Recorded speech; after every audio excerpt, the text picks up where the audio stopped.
ditanyakan kepada pemateri pertama, Kak Yasin.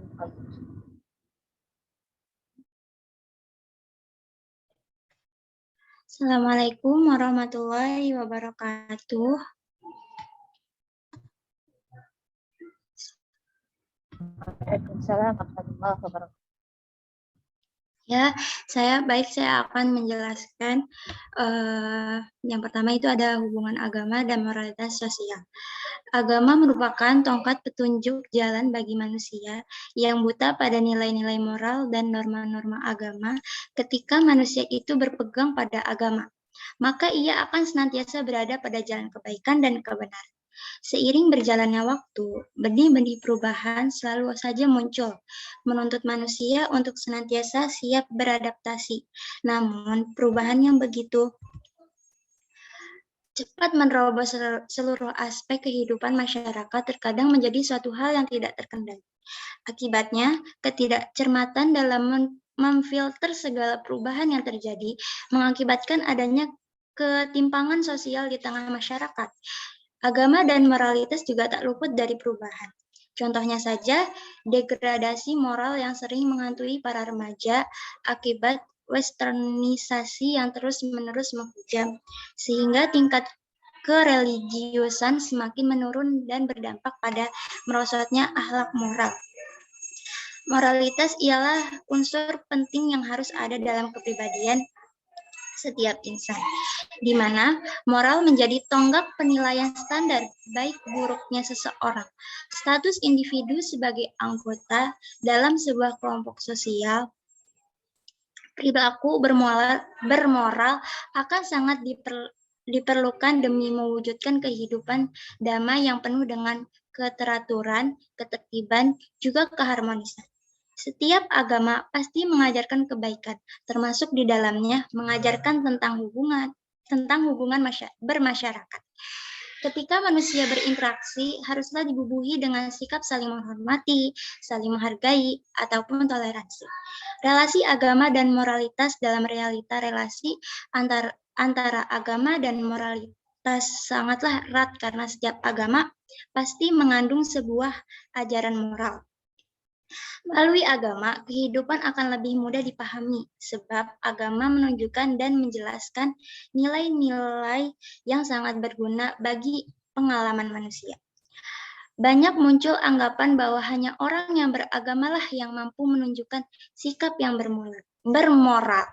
Artinya, semakin ia taat beragama, maka semakin bermorallah ia.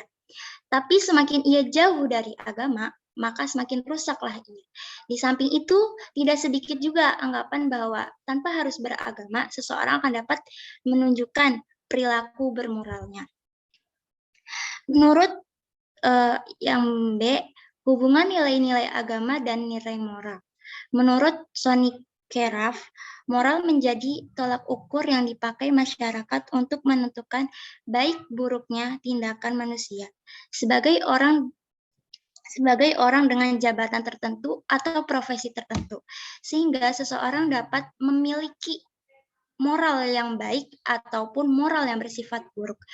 Ketika berbicara tentang moral, maka tidak akan lepas dari agama, karena di dalam agama yang terkandung nilai-nilai moral. Keith A. Robert mengatakan bahwa pada umumnya individu penganut agama memandang sangat erat hubungannya dengan ajaran moralitas sehari-hari. Moralitas dalam agama juga dipandang sebagai sesuatu yang luhur, tatanan dalam kehidupan sosial yang dijadikan bisa dibilang agama melahirkan moral, sehingga seseorang yang beragama dan menjalankan ajaran agamanya dengan baik seharusnya juga memiliki moral yang baik. Mungkin cukup sekian dari saya, bisa dilanjutkan dengan pemateri yang kedua.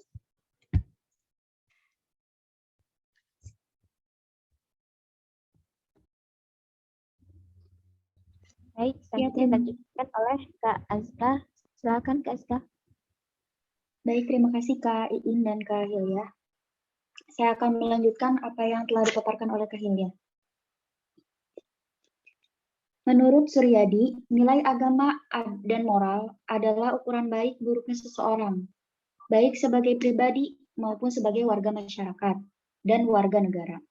Sedangkan pendidikan moral adalah pendidikan untuk menjadikan anak manusia bermoral manusiawi. Menurut Likona, moral adalah suatu tuntunan perilaku baik yang dimiliki individu sebagai moralitas yang tercermin dalam pemikiran atau konsep, sikap, dan tingkah laku.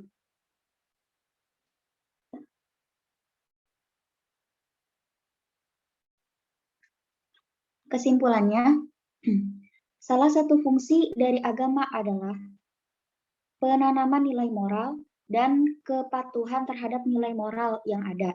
Oleh karena itu, marilah kita berlomba-lomba dalam meningkatkan kebahagiaan kita kepada Tuhan Yang Maha Esa, karena hal itu adalah dasar dari segala tindakan yang hanya dengan kebahagiaan seseorang bisa memiliki moral dan perilaku yang baik.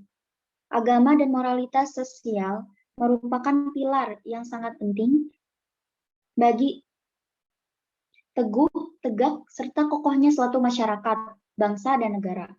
Ajaran agama bersumber dari Al-Quran dan hadis, yang di dalamnya terdapat petunjuk-petunjuk dan ajaran-ajaran tentang apa yang akan kita lakukan dalam bertindak.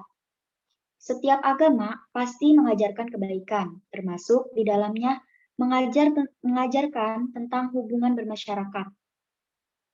Ketika manusia berinteraksi, haruslah dihubungi dengan sikap saling menghormati, saling menghargai, ataupun toleransi. Selanjutnya saya kembalikan lagi kepada moderator. Baiklah, terima kasih kepada Kak materi. Selanjutnya saya akan membuka sesi pertanyaan. Silakan kepada teman-teman yang ingin bertanya. Assalamualaikum Kak, Winda izin bertanya boleh? Ya, boleh, silakan. Ya Kak, perkenalkan nama saya Winda Arumsari, saya dari kelompok 8, izin bertanya Kak. Jadi agama yang kalau kita agamanya baik, otomatis moralnya baik. Berarti bisa dinilai begini kan ya Kak? Untuk menilai agama itu baik atau enggak, ya kita harus melihat moral yang dilakukan oleh pengikutnya itu baik atau enggak. Kira-kira perintah-perintah yang dilakukan oleh Tuhannya itu baik atau enggak. Nah, pertanyaannya, kalau masa jahiliyah itu kan orang-orang jahil itu kan menyembah berhala kan, dan juga moralnya itu sangat-sangat nggak bagus gitu, sangat-sangat ya nggak bermoral banget gitu kan. Tapi kenapa tetap aja ada yang ngikutin gitu, ada pengikutnya, bahkan pengikutnya itu banyak. Bahkan ketika Islam itu datang ke situ, Nabi Muhammad itu diangkat menjadi Rasul, Nabi Muhammad itu ngasih tahu ini loh yang benar, yang kalian lakuin itu salah loh gitu.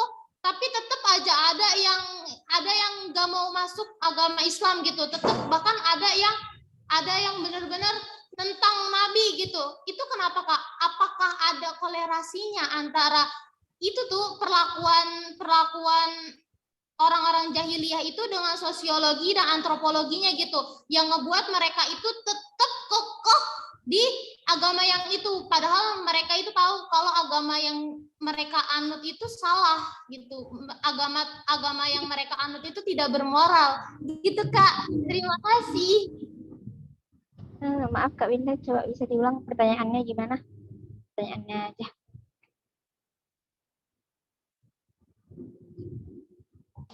Ya Kak, baik, pertanyaannya gini, berarti untuk menilai agama itu baik atau enggak, kita nilai dari pengikutnya itu bermoral atau enggak, perintah-perintah yang diperintahkan oleh Tuhannya itu benar atau enggak, bermoral atau enggak gitu Kak. Nah, problemnya kalau kita tahu kan zaman jahiliyah itu sangatlah enggak bermoral ya, mereka itu menyembah berhala.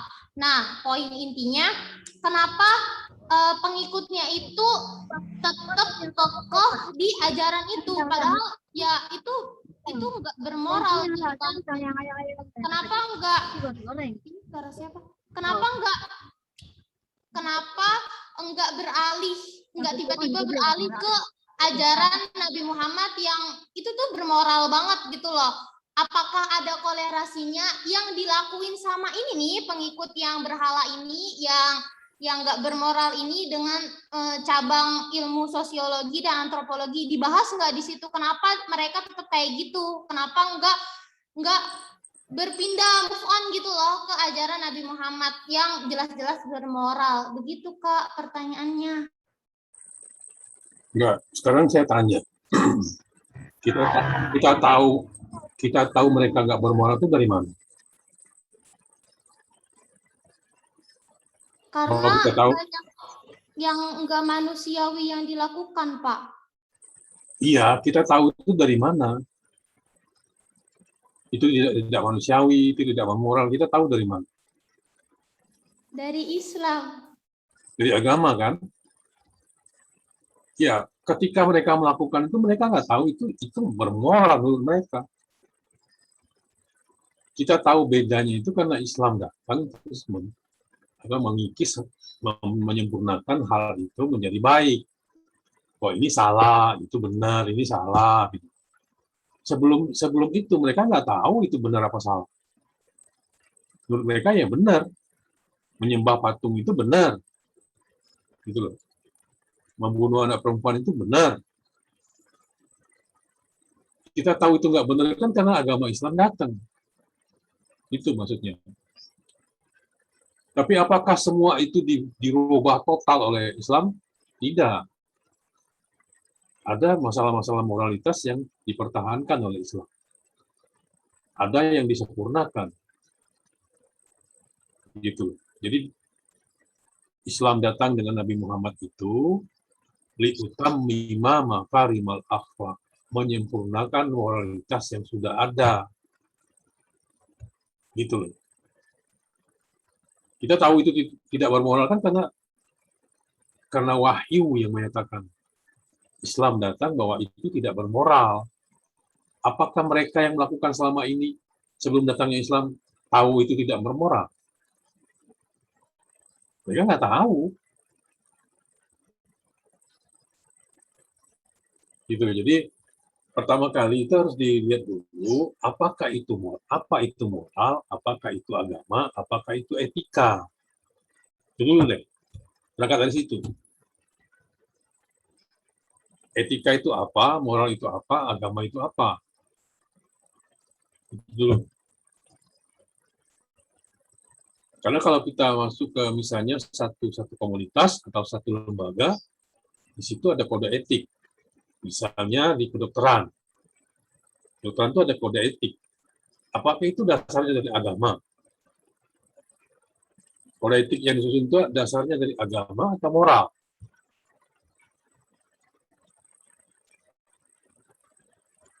Kayak gitu. Melihatnya kayak gitu. Jadi dibahas dulu apa itu moral, apa itu etika, apa itu nilai agama. Kenapa agama harus datang?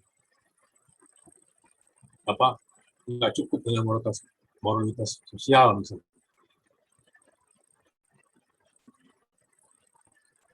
Ya, silakan didiskusikan.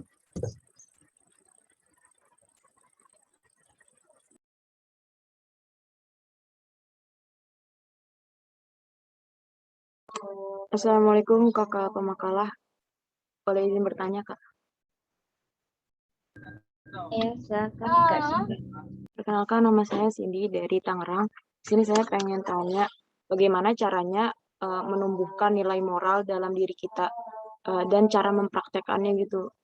Ini kan kayak misalkan kasusnya kayak di zaman-zaman sekarang kan era-eranya kadang anak-anak SMA tuh kayak ngelakuinnya tawuran gitu ya, atau di pemerintah tuh ada korupsi gitu kan. Nah, itu kan dengan menyimpang dari bermoral gitu kan. Padahal mereka juga seseorang yang beragama gitu.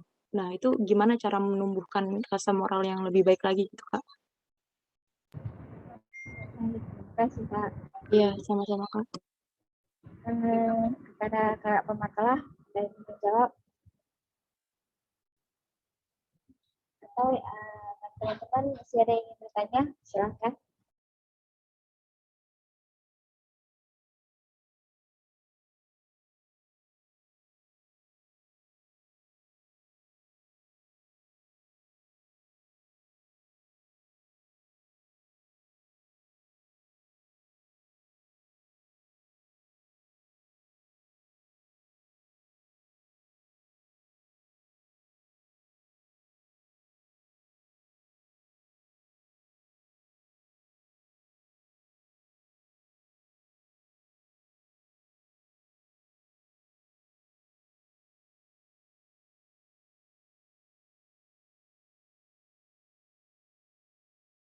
Kak Iin tadi pertanyaan dari Kak Cindy untuk menumbuhkan nilai moral ya Kak?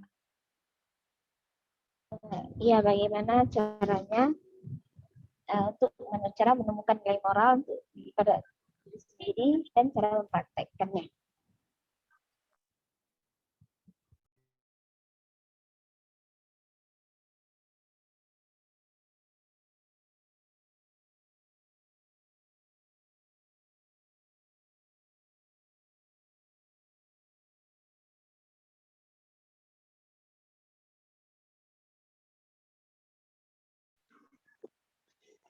Saya mau mencoba menjawab yang pertanyaan dari Kak Cindy. Silakan. Di sini ada menurut Sugiono bahwa konsep pengembangan nilai agama dan moral itu bisa dimulai dari anak usia dini gitu. Dari kita kecil dikembangkan. Yang pertama itu perilaku dimulai itu dari lingkungan keluarga, Kak. Jadi mulai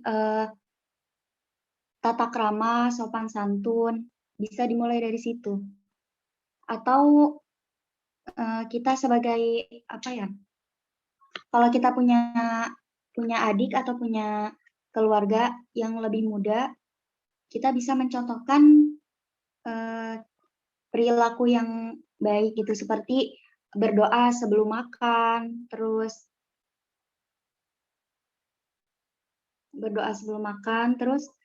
mengajarkan kata-kata yang baik, terus meminta maaf, itu hal yang paling penting gitu, Kak.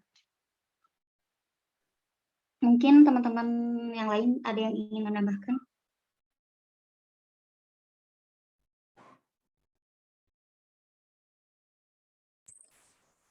Ya, makanya tadi Bapak bilang harus dijelaskan dulu apa itu etika, apa itu moral. Jadi nanti pembahasannya nggak tumpang tinggi, nggak bolak-balik.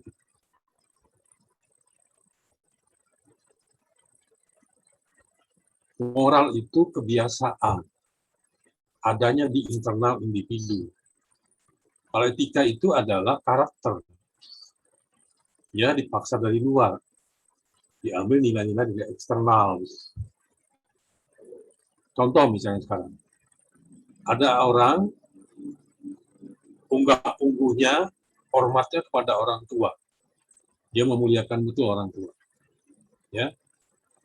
Dengan tidak ngomong itu sudah tergambarkan bahwa dia punya moral. Ya. Kemudian ketika dia berkata-kata kepada orang tua itu penuh dengan sopan santun, dengan kalimat-kalimat yang santun, yang baik. Coba uraikan, di mana moral, di mana etika.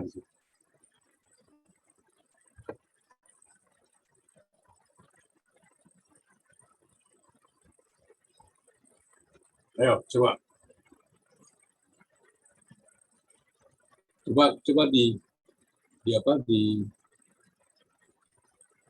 diverifikasi dari contoh tadi itu, yang mana moral, yang mana etika.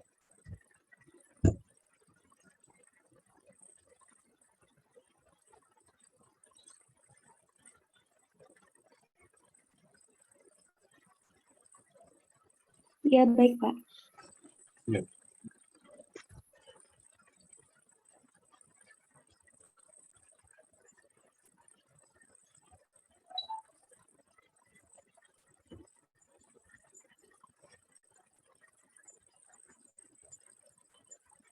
Atau gambarnya lebih lengkap lagi gini. Ini ada pemuda A. Dia besar di pesantren. Dia belajar agama. Dia diajarkan untuk menghormati yang lebih tua. Dia diajarkan untuk menghormati guru. Tata keramanya bagus. Kemudian orang ini diundang ke satu komunitas makan bersama di meja makan. Ketika makan, dia mengucapkan Bismillahirrahmanirrahim. Ya. Lalu makan. Sendoknya bunyi, makannya bunyi gitu. Coba. Sehingga orang lain itu terganggu dengan cara dia makan. Di mana etika, di mana moral. Coba. Breakdown. Moralnya di mana, etikanya di mana?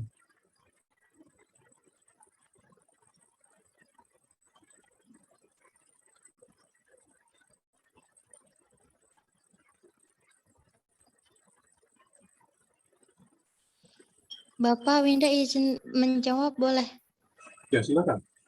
Iya, kalau apa namanya moralnya itu di yang makannya itu tadi berisik gitu Pak. Soalnya kalau moral itu tolak ukurnya norma-norma yang berkembang dan berfungsi di masyarakat. Nah, yang berkembang dan berfungsi di masyarakatnya itu kan kalau makan harus dianteng gitu, nggak berisik gitu.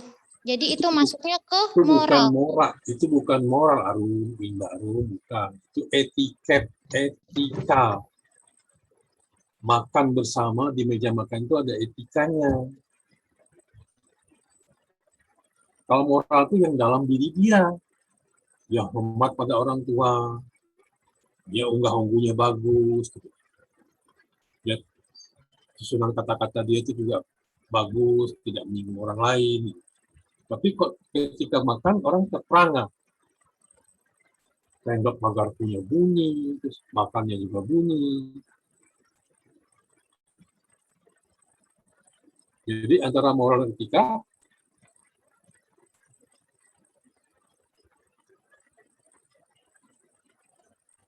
tidak simetris kan? Kalau kayak gitu Iya, kan? Pak. Ya, Iya.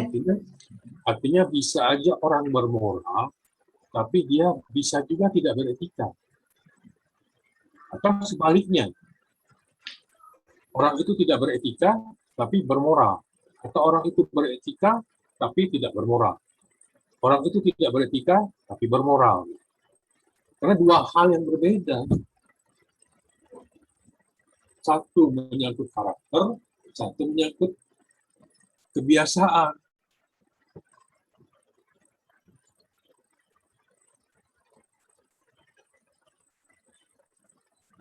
Makanya ada kode etik, misalnya di dunia kejaksaan, di kantor-kantor kejaksaan itu ada kode etik dibuat. Kode itu isinya aturan-aturan main. Gitu. Di kedokteran ada kode etik kedokteran. Kalau melanggar, ada sanksinya. Nah, apakah kode etik kejaksaan dengan kedokteran itu sama? Berbeda. Ternyata etika itu ada kaitannya.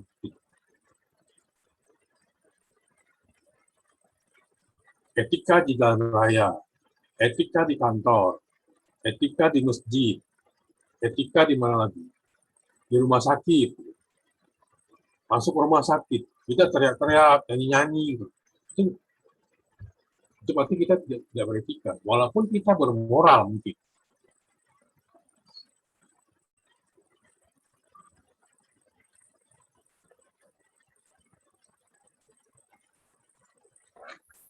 Gitu ya. Jadi etika itu ada kaitannya dengan hal lain. Misalnya etika dalam berhubungan suami istri, etika dalam berhubungan dengan para ulama, etika dalam hubungan dokter dan pasien, etika klien dan pengacara, atau etika klien dengan akuntan. Itu. Ya, kalau moral itu satu hal yang dibiasakan dari kecil. Hormat pada orang tua. Itu tanpa kita ini sudah universal. Ingat yang kemarin viral, Pak Im Wong itu, kasus Pak Im Wong. Jadi semua orang menghujat, apapun agamanya, apapun sukunya, apapun bangsanya, semua sama menghujat. Itu tidak benar. Yang dilakukan Pak Im Wong itu tidak bermoral.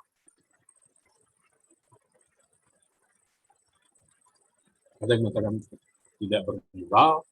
Kalau saya tidak mengatakan tidak bermoral. Dia etikanya yang kacau. Mungkin secara moral Pak Im Wong itu baik. Agamanya baik, bagus, terus bantu orang, dia sering bantu orang gitu. Tapi ketika dia tidak beretika, itu hanya digugat semua. Gitu. Atau misalnya itu menyangkut moral, karena menyangkut hubungan antara orang tua dan anak muda.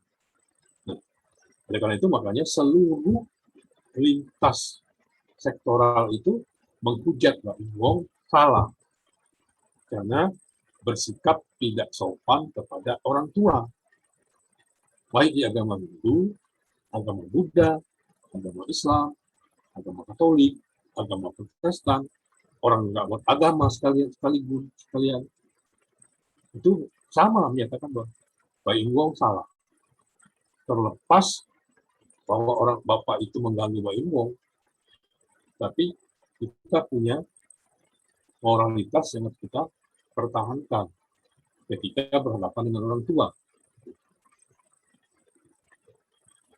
Persamaan antara etika dan moral adalah dua-duanya menyangkut tentang perilaku dan sikap manusia.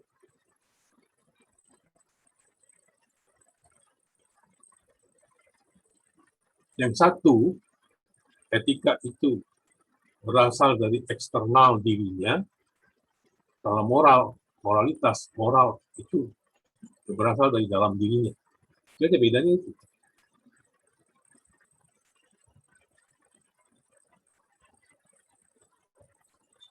Kemudian agama datang. Ya. Agama menyelesaikan persoalan-persoalan yang moral dan etika tidak bisa atasi karena keterbatasan dalam akal pikiran misalnya. Coba kita ambil misalnya. Agama Hindu di India itu mensucikan binatang sapi atau lembu. Ya.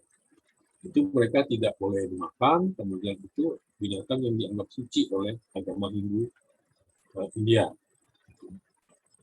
Lalu apakah kita di depan mereka bisa semena-mena berbuat pada sapi itu yang menyinggung perasaan mereka? Di situ apa yang dilanggar? Kalau kita berbuat begitu di depan mereka, yang kita langgar apa? Moral apa etika? Nggak beretika, Pak. Nah, itu Nggak nggak beretika. Betul. Artinya etika itu tergantung kepada apakah tergantung pada kelompoknya, apa tergantung kepada kepercayaannya, apa tergantung kepada apa. Nah, kalau moral itu lain. Gitu. Jadi kalau digambarkan itu gini loh, moral itu adalah dasarnya dasar manusia itu, ketika dia berperilaku kepada pihak lain, itu etika. Misalnya, adanya toleransi beragama. Kalau dia terbiasa dari kecil hidup berbeda dan menghargai perbedaan, merawat perbedaan, pasti jiwa toleransinya akan keluar sendiri. Tapi kalau dari kecil dia tidak biasa hidup berbeda, pasti jiwa toleransinya rendah sekali. Itu yang kita lihat gejala-gejala di masyarakat sekarang. Begitu berbeda, mereka saling hujat. Karena tidak terbiasa dengan perbedaan. Baru belajar agama, belum tahu 4 mazhab, perbedaan mazhab, langsung menjadi ustadz, nah kacau. Pokoknya beda dengan dia, nggak benar semua. Gitu. Karena nggak terbiasa berbeda dalam beragama. Baik internal Islam, perbedaan paham, atau antara Islam dan non-Islam. Nah, itu ajaran moral. Kita harus dibiasakan dari kecil, makanya nanti kalau kalian punya anak, dari kecil anak itu biasakan mereka berbeda. Biasakan mereka menikmati perbedaan itu. Karena itu ajaran moral. Karena itu sunatullah. Allah tidak bikin kita sama. Semua aspek Allah bikin di dunia ini berbeda. Ada malam, ada siang, ada tinggi, ada rendah, ada merah, ada putih, ada hitam, ada putih, ada cantik, ada nggak cantik. Gitu. Ada kulit hitam, ada kulit putih, kulit coklat. Kan Allah bisa bikin kita sama semua. Nggak begitu berat buat Allah. Semua beragama Islam, semua berkulit putih, semua mukanya sama.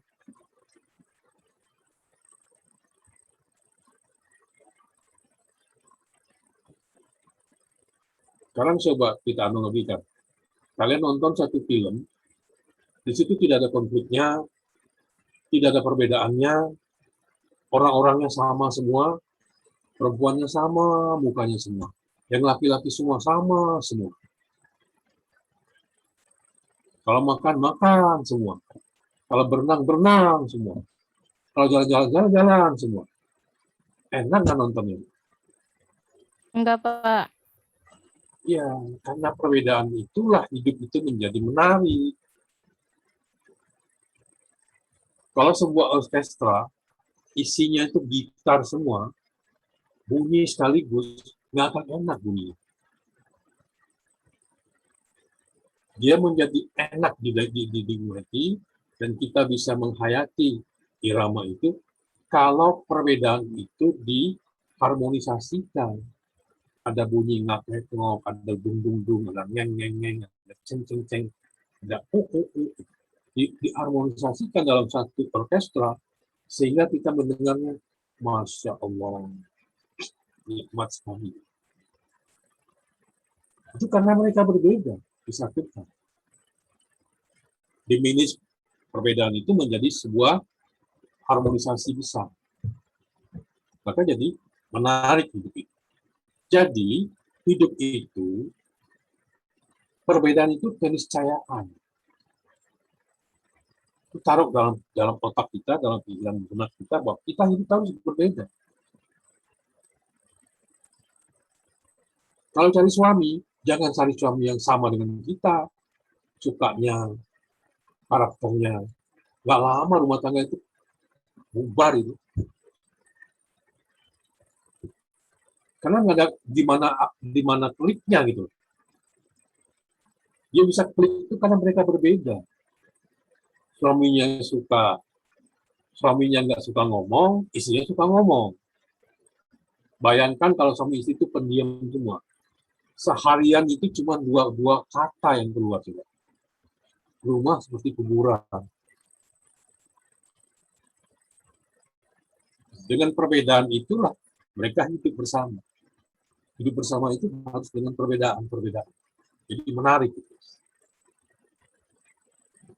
Kalau kita tidak ingin berbeda, mulai bahaya hidup kita.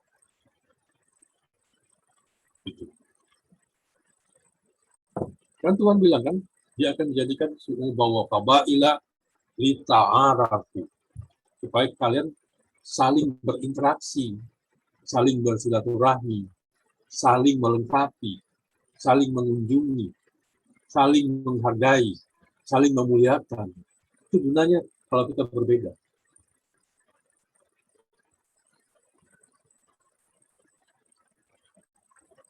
Jadi memang harus berbeda. Gitu. Nah, perbedaan itulah yang dirawat dengan baik dan dididik dengan baik, maka menjadi sebuah potensi. Itu. Jadi jangan menuntut sama. Kita kembali lagi ke topik, artinya masyarakat itu sudah punya moralitas sendiri yang disepakati oleh masyarakat itu sendiri untuk dijalankan bersama-sama dan saling mengingatkan. Misalnya, tertawa terbahak-bahak di depan orang banyak. Itu kan tidak elok, kata kalau orang Jawa bilang, ora elok. Ya. Nah, itu udah moralitas masyarakat. Artinya mereka hidup, ada nilai-nilai yang mereka anut dan mereka sepakati bersama. Tetapi kemudian kadang-kadang terjadi konflik antara moralitas satu dengan moralitas yang lain. Tadi kan agama Hindu mensucikan binatang lembu, sementara kita mengharapkan binatang babi. Agama lain justru makan babi, menternak babi. Nah, itu kan perbedaan-perbedaan. Oleh karena itu makanya kita harus biasa berbeda. Dengan kita berbeda itu kita bisa menjadi manusia yang punya toleransi. Dengan toleransi itulah hidup itu berjalan seiring. Nah, gunanya agama datang adalah menyelesaikan ini tadi. Agama itu kan aspek nomor satunya kuat sekali. Coba kalau ini orang konflik nih, Islam sama Islam konflik. Ada musuh dari luar untuk mengganggu Islam, mereka bersatu langsung. Allahu Akbar, langsung bersatu. Nah, itu kehebatan sebuah agama. Tapi di sisi lain agama juga faktor pemecah nomor satu juga. Itu yang kita lihat di masyarakat, gejala-gejala. Saling membid'ah, saling mengkafirkan. Itu dari agama kita sendiri. Kita ini ribut bukan dengan agama lain, ribut antara kita sendiri. Dan memang dibuat seperti itu, supaya kita sibuk dengan hal itu, tidak memikirkan kemajuan kita ke depan. Yang kita ribut tuh, kunut lah, doa titah lah, gitu loh. Ngapain ribut gitu-gitu? Yang ribut tuh, kenapa sih umat Islam ini kok selalu hidupnya mayoritas masih miskin di bawah garis kemiskinan? Kenapa sih orang Islam tuh banyak korupsi? Kenapa sih orang Islam tuh begini, begitu? Itu mesti yang dipikirkan. Ini ribut antara kelompok masjid ini, Wahabi dengan ini, Salafi lah, segala macam. Yang diribut tuh hal-hal gitu. Ini kunut, ini tahlilan enggak, ini maulid boleh apa enggak, itu aja yang diributin. Yang tidak signifikan gitu. Enggak boleh baca zikir sudah sholat lah, diributin. Tapi buka HP boleh, ke kamar mandi boleh. Tapi kalau zikir nggak boleh. Kan itu. Ngapain kita ribut dengan begitu? Ya kita tuh sama-sama berpikir bagaimana umat Islam ini menghadapi era globalisasi dengan digitalisasi ini, teknologi 4.0, yang destruksinya sangat luar biasa, nanti memporak-porandakan nilai-nilai yang sudah ada, kan itu mestinya ini. Itu mestinya dipikirkan. Nanti bagaimana nih, kalau misalnya teknologi cloning masuk, bagaimana sikap kita? Itu yang dipikirkan musuhnya kayak gitu. Ini kunut, ini wajah tuh lah yang dipakai ini, ada langsung wajah tuh. Ya Allah.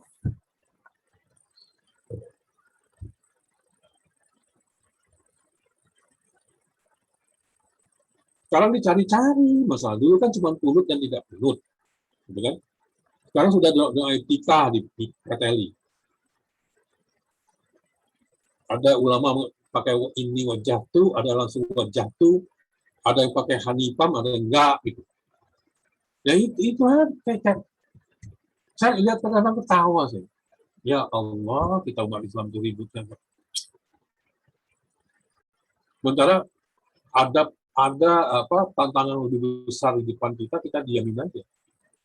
Ya otomatis nanti akan diambil orang lain. Kita telat lagi, terlambat lagi, ketinggalan lagi. Kenapa? Energi kita habis pada ribut hal-hal yang tidak perlu. Nah, seperti itu ya. Jadi sudah bisa bedakan kan antara moralitas dan etika ya. Oke, saya kembalikan kepada moderator. Tadi siapa? Baik, Pak. Ya, silakan. Terima kasih Pak penjelasannya. Ya, lanjutkan kepada teman-teman. Apa masih ingin bertanya? Silahkan.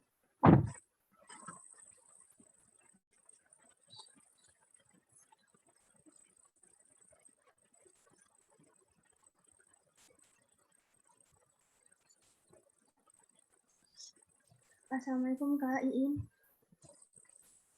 Ya, Waalaikumsalam. Ya, Anita mau izin bertanya ya Kak. Ya. Oh, Kak Anandita suaranya kecil kayak In. Oh, kecil. Bentar, coba. Ini kedengaran nggak Kak? Ya. Ya, alhamdulillah. Ya, Kak. Baik, Anita mau izin bertanya. Kan relasi antara agama dan moral itu kan keterkaitannya sangat kuat ya Kak. Nah, berarti bisa dikatakan atau enggak sih kalau misalnya orang yang sudah benar-benar bermoral itu niscaya telah menjadi manusia yang beragama ataupun sebaliknya. Seperti itu Kak. Terima kasih.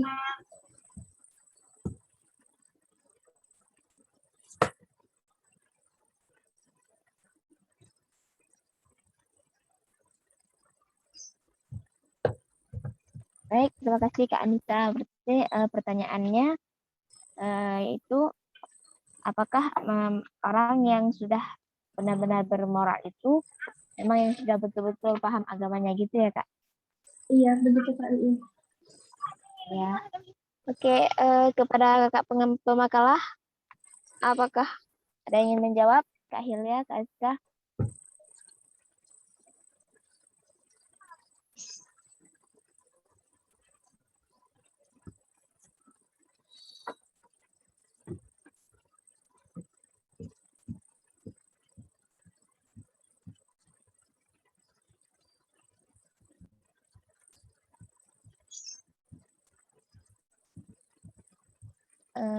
Atau masih ada yang ingin bertanya? Kita tampung dulu saja.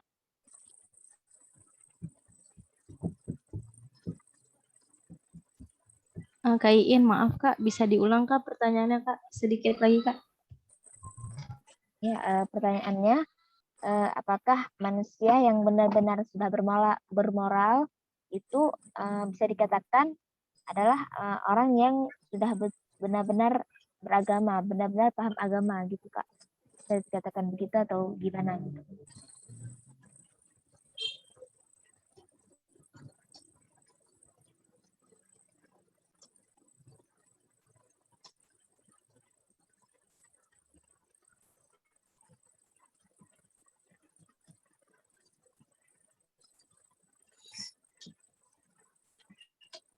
kakak yang lain, boleh Kak, boleh dibantu.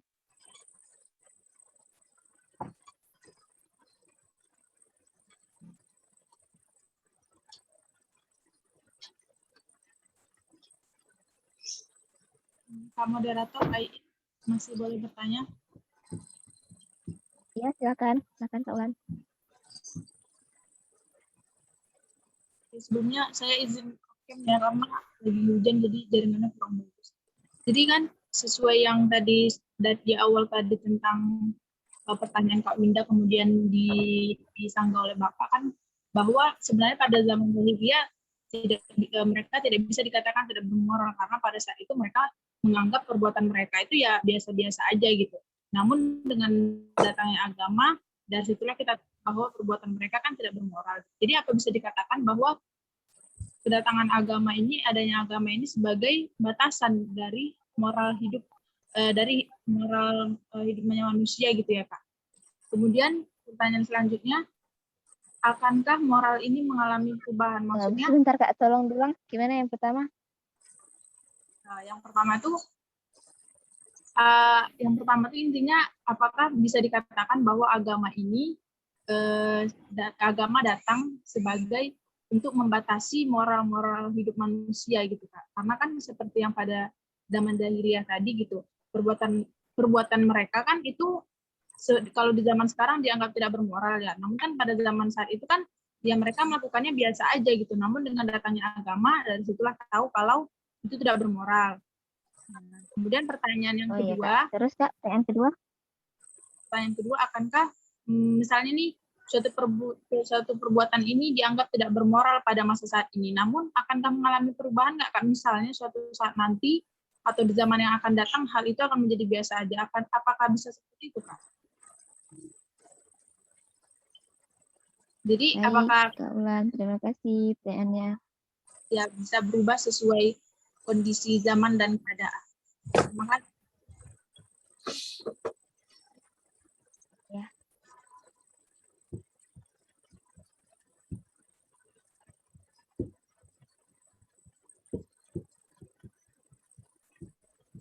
Kaiin pertanyaan Kak Uti boleh dibaca lagi Kak?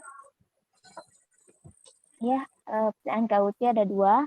Yang pertama, apakah kedatangan agama itu adalah untuk membatasi moral hidup manusia ya? Dan seperti yang kita ketahui tadi bahwa pada masa jahiliyah kan kita tidak bisa mengatakan mereka itu tidak bermoral. Jadi apakah kedatangan agama itu bisa membatasi kehidupan moral manusia? Terus yang kedua, apakah moral itu akan mengalami perubahan gitu? Misalnya dulu masih boleh, sekarang udah tidak bisa lagi gitu sesuai dengan zamannya. Itu Kak Aska.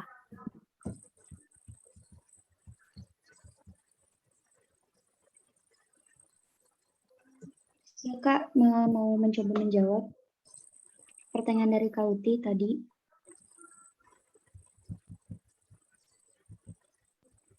Ya, silahkan. Jadi yang tadi juga Bapak udah jelaskan ya bahwa moral itu bersifat personal, di mana setiap orang bisa memiliki prinsip moral tentang benar dan salah yang berbeda-beda gitu. Dan mungkin pas di zamannya Rasulullah itu kan sebelum datangnya agama, orang-orang itu ya sesuai dengan apa yang ada di masyarakat itu juga gitu, bahwa hal itu tuh benar menurut mereka. Nah, setelah datangnya agama, maka di situ orang-orang bisa mengambil tolak ukur dari agama tersebut bahwa hal yang mereka lakukan itu adalah salah gitu. Nah, karena moral itu kan bisa dibilang bersifat personal ya Kak. Jadi yang tadi juga dijelaskan, ada kesepakatan antara orang-orang tersebut gitu untuk mengetahui bahwa itu tuh perbuatan yang benar atau yang salah. Jadi agama ini bisa menjadi batasan untuk moral tersebut Kak. Yang kemudian tentang penurunan sesuai zaman itu ya Kak, moral sesuai zaman.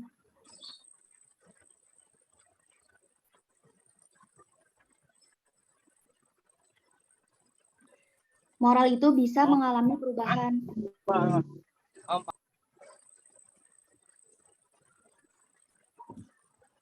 Nah, perubahannya itu disebabkan oleh globalisasi yang masuk gitu Kak. Jadi setiap zaman itu sampai zaman sekarang ya, moral di negara kita aja gitu. Di negara kita itu mengalami degradasi atau kemunduran, kemerosotan atau penurunan.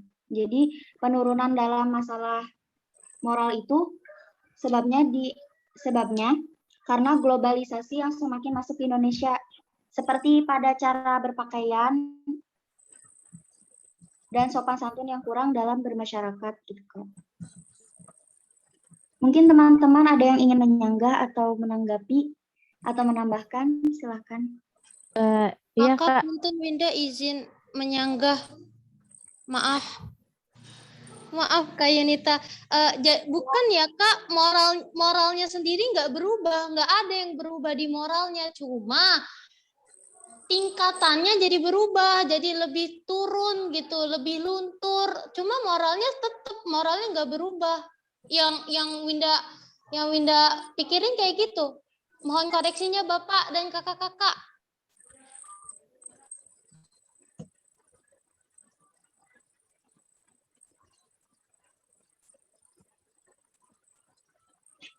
Iya Kak. Kak Aska dan kakak pemakalah yang lain izin masuk ya. Iya boleh Kak Yuni. Iya. Silakan Kak Yunita. Sebelumnya aku mau bertanya dulu nih sama teman-teman ya. Apa sih pada zaman dahulu, pada zaman jahiliyah itu kan belum datangnya Islam. Nah, sebelum datangnya Islam itu berarti masyarakat di situ punya agama atau tidak ya? Punya agama. Ya Pak, kan punya agama ya Pak. Nah, jadi kan yang tadi dari pertanyaan Kak Winda yang pertama dan pertanyaan Kak Uti ya. Nah, di situ mereka kan mempunyai agama ya sebelum masuknya Islam gitu kan. Nah, tadi tuh yang padahal itu dia tuh kan udah tahu itu nggak baik, kenapa nggak masuk ke Islam gitu kan ya. Nah, kalau menurut saya itu kan mempunyai agama dan setiap agama itu kan di PPT ini mempunyai dijelaskan bahwasanya setiap agama itu mempunyai kebaikan. Pasti di dalam sebelum Islam datang pasti di situ terdapat banyak kebaikan juga, hanya saja keyakinan yang belum disempurnakan gitu. Sama seperti halnya tadi yang Bapak bilang gitu, karena Islam datang itu dan Nabi dan Rasulullah diutus itu untuk apa? Untuk liutami makarimul akhlak. Nah, mungkin dari penyempurnaan akhlak itu, nah kita bisa bisa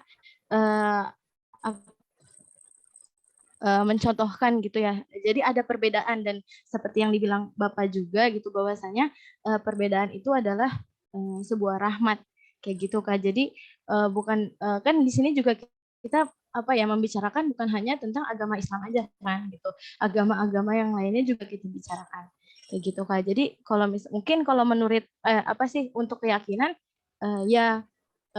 itu keyakinan mereka masing-masing gitu kayak misalnya kita Islam kita yakin kepada Allah gitu terus Kristen gitu yakin sama dengan yakinnya kepada Tuhan Kristus Yesus kayak gitu tapi bukan berarti di dalam setiap agama itu buruk semua Kak enggak tapi dia mempunyai ada sisi baiknya juga bahkan jangankan orang yang punya agama kan di minggu-minggu lalu kita pernah membahas bahwasanya orang ateis aja yang tidak mempunyai agama itu bisa lebih baik lagi dari kita. Nah ini menyangkut pertanyaan dari Kak Indah ya tadi.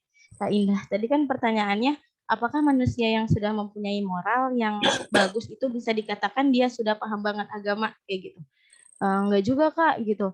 Karena contohnya kayak tadi kan, orang ateis aja bahkan dia bisa lebih baik daripada orang yang mempunyai agama, karena agama pun itu sebuah kebutuhan gitu. Dan orang beragama itu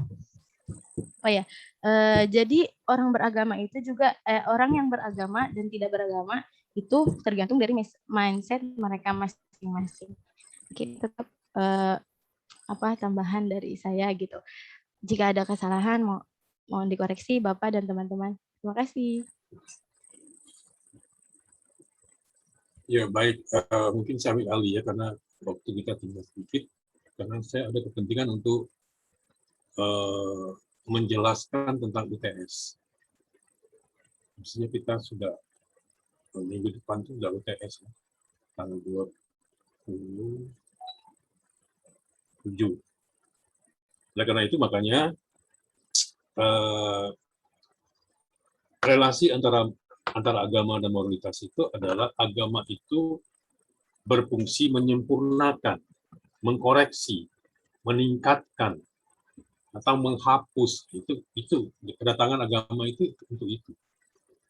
Nah, bukan berarti Islam datang turun di Mekah itu, di Jazirah Arab itu, di situ tidak ada agama.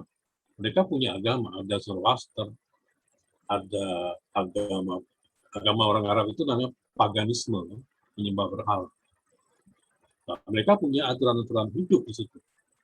Seperti misalnya kebiasaan mereka yang sering saya katakan, mereka itu orang yang sangat memuliakan tamu, ya. Kemudian mereka itu sering kali berkorban. Artinya mereka itu suka sekali berkorban. Lalu mereka juga selalu ingin merayakan setiap pencapaian dalam hidup mereka. Apakah anak lahir, apakah mereka bisa menang dalam festival syair, atau mereka untung dalam berniaga, gitu. Selalu dirayakan dengan minuman keras, khamr itu. Dan itu sudah menjadi biasa buat mereka. Sudah kebiasaan yang turun-temurun, mereka sudah nggak pikir lagi. Ketika Islam datang, Islam mengkoreksi, yang salah dikoreksi, yang betul disempurnakan. Berkorban misalnya, kebiasaan untuk berkorban, kebiasaan mereka untuk berpuasa, itu disempurnakan. Tapi yang minum khamr dikoreksi, dihapus secara pelan-pelan. Meskipun itu tidak sekaligus, tidak sporadis, tapi secara gradual, secara bertahap. Kenapa? Kita tahu bahwa ada satu metode untuk menghapus kebiasaan yang sudah turun-temurun itu Allah mengajarkan. Pelan-pelan, persuasif, terus berangsur-angsur. Tidak boleh sekaligus. Karena itu sudah mendarah daging. Nah, agama datang itu untuk mengkoreksi itu dan menyempurnakan yang belum sempurna. Kemudian merombak yang belum terbentuk. Misalnya cara mereka perang. Mereka kan kebiasaan adat mereka perang antar suku. Perang itu juga maksudnya satu untuk eksistensi sukunya, yang kedua untuk mengambil harta rampasan. Nah, Islam datang kemudian Islam menyempurnakan, membentuk satu aturan-aturan yang supaya mereka hidup berdamai. Kalau perang itu ada aturan mainnya. Gitu. Makanya ada banyak di Al-Quran itu ayat tentang perang.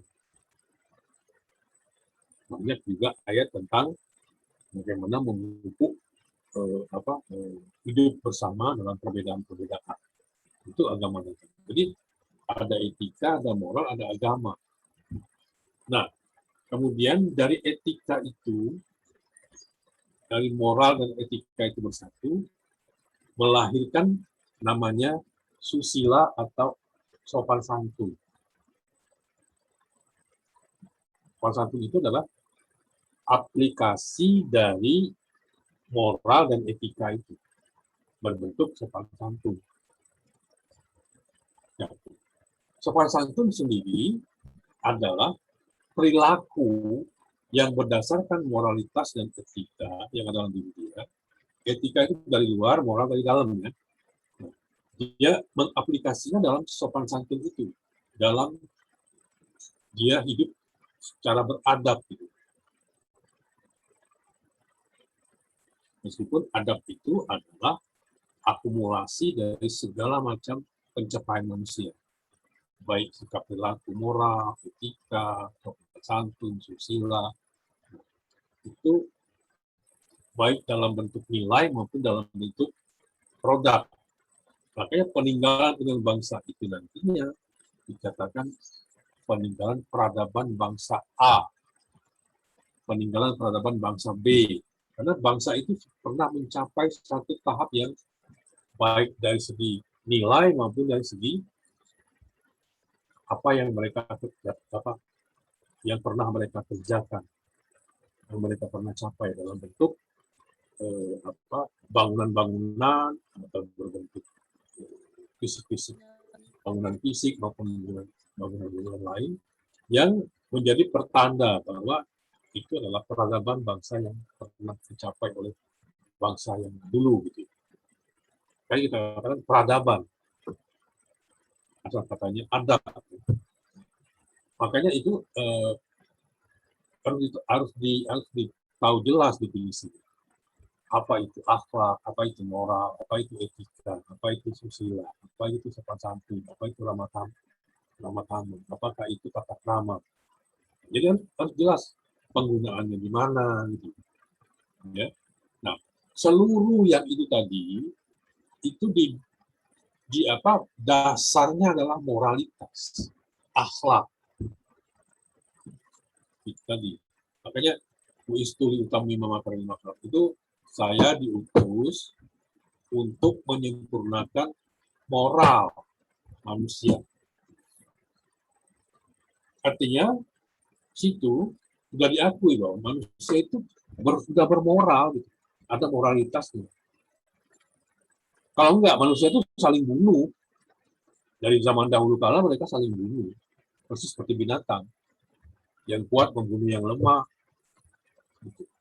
Karena manusia itu ada hidup dengan moral, maka mereka tidak saling bunuh. Paling mereka saling bunuh itu di perang. Perang itu ada kepentingan-kepentingan yang mereka rebut. Bukan membunuh secara pribadi. Kan manusia coba, nggak mungkin kan manusia melakukan membunuh tanpa ada sebab, tanpa ada motivasi, tanpa ada tujuan. Tiba-tiba orang berjalan di mall, dibunuh. Ditanya, kenapa bunuh? Ya saya bunuh aja. Pengen bunuh aja. Nggak mungkin kan? Kalau kayak gitu, ya manusia sama dengan binatang. Nah, karena manusia itu sudah dari kali moralitas, dari kecil dibiasakan oleh lingkungan dan orang tua dan pendidikan, maka manusia itu tidak sama dengan binatang. Karena punya moral. Nah, etika itu disusun dari luar diri manusia untuk dipaksakan orang itu melakukannya. Oleh karena itu, makanya kalau kita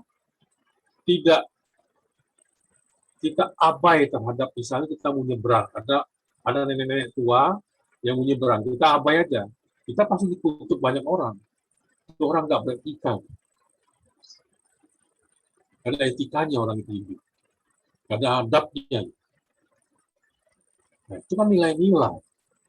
Nilai-nilai yang hidup di masyarakat.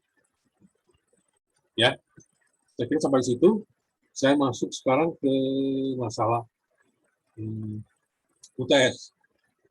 Di kelas lain sudah saya jelaskan bahwa UTS kita adalah membuat resume 2 dari 6 mata kuliah yang sudah kita bahas.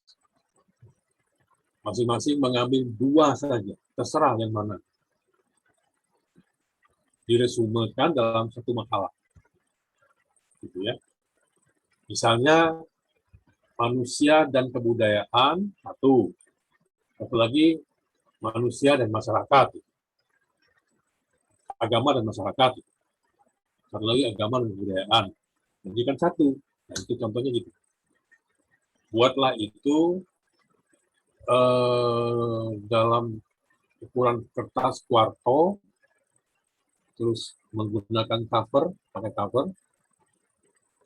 Fontnya adalah font New Time Roman 12, ukurannya 12. Itu standar karya ilmiah ya. New Time Roman, fontnya ukurannya 12. Lalu menggunakan footnote. Jangan mengutip sesuatu tanpa diberikan referensinya. Kemudian paling belakangnya daftar pustaka. Ya. Apa lagi?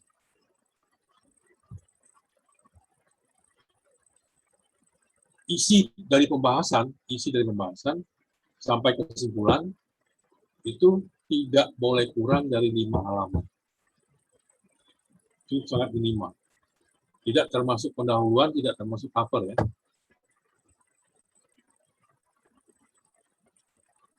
Tugas ini diserahkan nanti tanggal 3.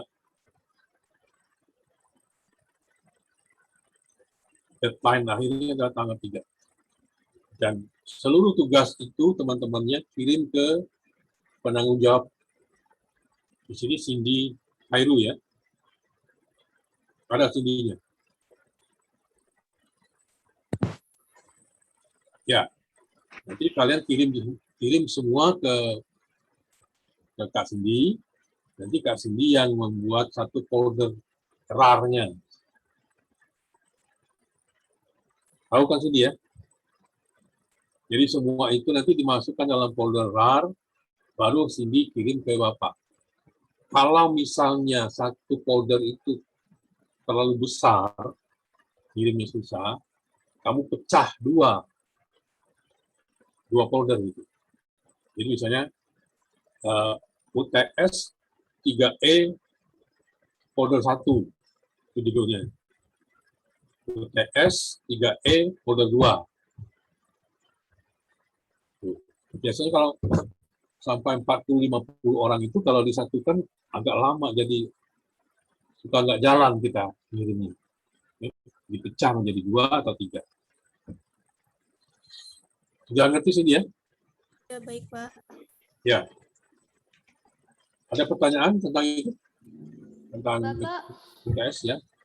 punten spasinya 1,5 kan, Pak? 1,5 ya. 1,5. Terus, Yes, iya Pak, punten. Yang apa kan tadi suruh 5 halaman. Nah, 5 halaman itu jadi satu pertemuan itu satu makalah atau satu makalah itu 2 pertemuan, Pak? Bagaimana maksudnya? Kan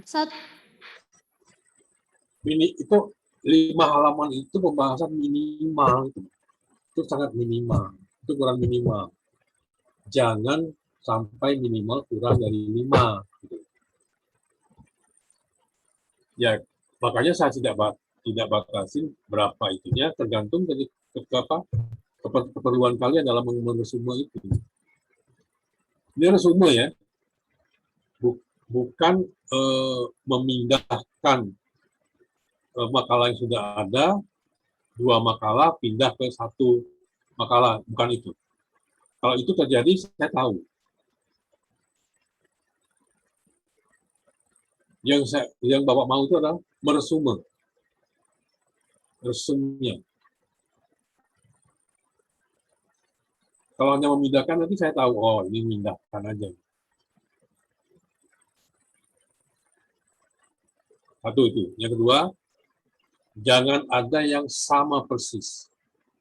Ada 2 makalah tugas, fotokopi persis, nanti dua-duanya tidak punya nilai.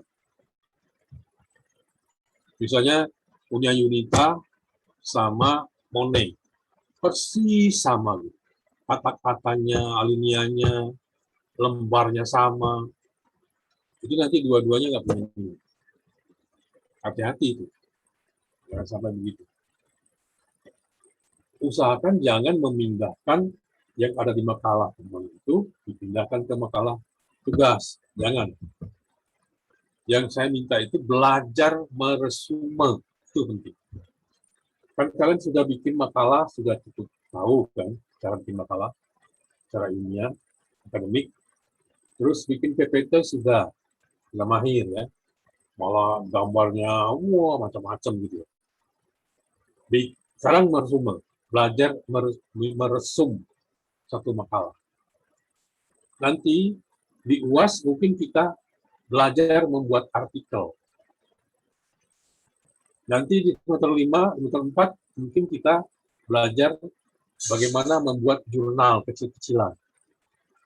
Yang penting persyaratan membuat jurnal itu dapat, bisa kalian tahu. Puncak semua itu nanti ketika kalian menyusun skripsi. Itu semua buat latihan kalian. Ketika membuat skripsi itu kalian itu harus ada semua. PPT, ketika mempresentasikan skripsi, itu memerlukan kalian bikin PPT. Jurnal, itu untuk menyusun, bagaimana menyusun kalimat-kalimat itu menjadi kalimat ilmiah, akademik. Artinya, kalimat itu harus jelas, itu berdasarkan pikiran kita sendiri, atau kita kutip dari mana. Itu jurnal. Ya. Meresume itu kita membaca buku atau jurnal mana, dia punya tulisan 2 lembar, kita resum menjadi kata-kata kita. Nah itu gunanya belajar meresume. Nanti footnote-nya di bawah itu lihat siapa pengarangnya, judul bukunya, halaman sekian sampai halaman sekian. Itu cara meresume. Jadi sudah bukan kata-kata di buku itu lagi, tapi kata-kata kita, karena kita sudah meresum. Ini makanya Bapak bikin begini, supaya kalian melatih kalian untuk meresume sebuah tulisan. Ya. Bapak, berarti Ya. footnote-nya beda kayak kita bikin makalah ya? Kalau ngeresum kayak gitu ya, Pak? Footnote yang tadi Bapak bilang. Iya, tetap footnote-nya di bawah, tetap. Mau di bawah atau di belakang, boleh endnote atau footnote. Itu. Baik, Bapak. Ya. Untuk sumbernya, Pak? Gimana? Untuk sumbernya? Sumber apa maksudnya? Boleh dari jurnal gitu mungkin? Ya boleh. Nggak mesti dari makalah itu. Makalah itu kan sebagai kerangka dasar kalian aja bahwa makalah A, makalah B. Tapi untuk memperkaya itu bisa dari mana aja. Dari buku, dari jurnal, dari artikel, bahkan dari majalah kalau ada yang misal gitu. Itu ya. Oke, baik. Justru itu gunanya Bapak tugaskan itu untuk meresum itu. Bukan memindahkan makalah yang sudah ada ke makalah yang baru ini, bukan. Kalau itu mah gampang, itu tinggal ceplok-ceplok copy paste jadi sebuah makalah. Bukan itu maksudnya.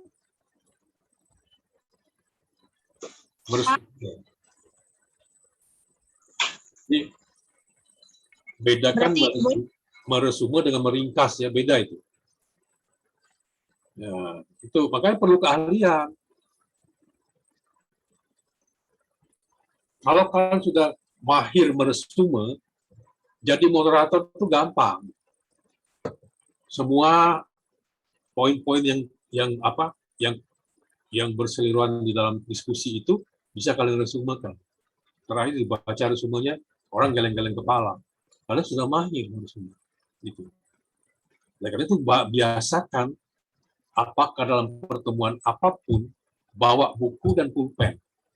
Biasakan itu.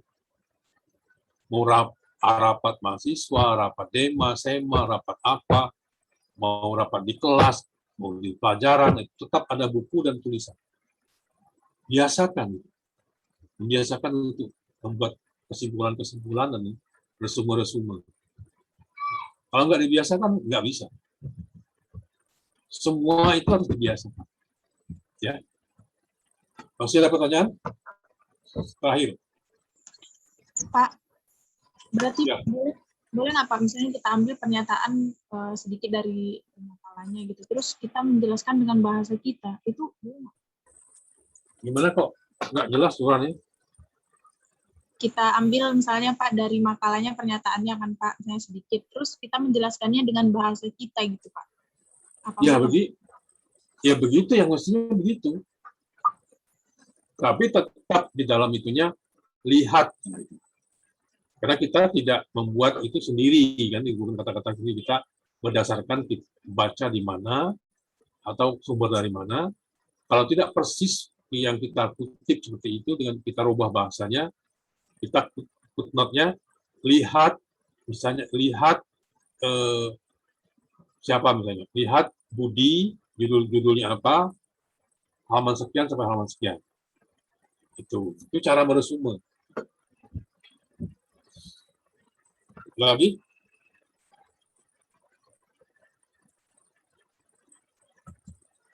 Oke, cukup ya.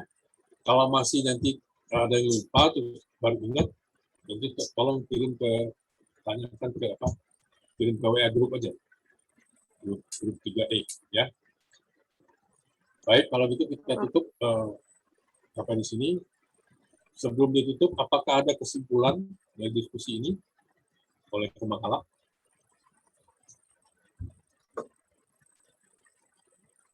Apakah cukup?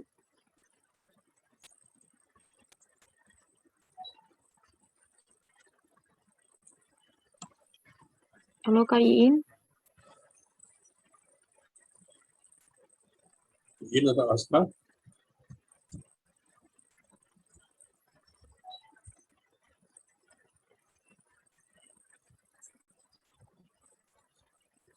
Kalau nggak ada, kita tutup aja. Ya. Demikianlah kuliah kita hari ini. Semoga apa yang kita diskusikan hari ini menjadi bekal kalian dan bisa menjadi awal dari kalian untuk pencarian kalian lebih jauh lagi. Semoga kita siap semua. Salam untuk keluarganya. Terima kasih. Dari saya kurang lebih mohon maaf. Wabillahi taufiq wal hidayah. Wassalamualaikum warahmatullahi wabarakatuh. Sampai minggu depan ya.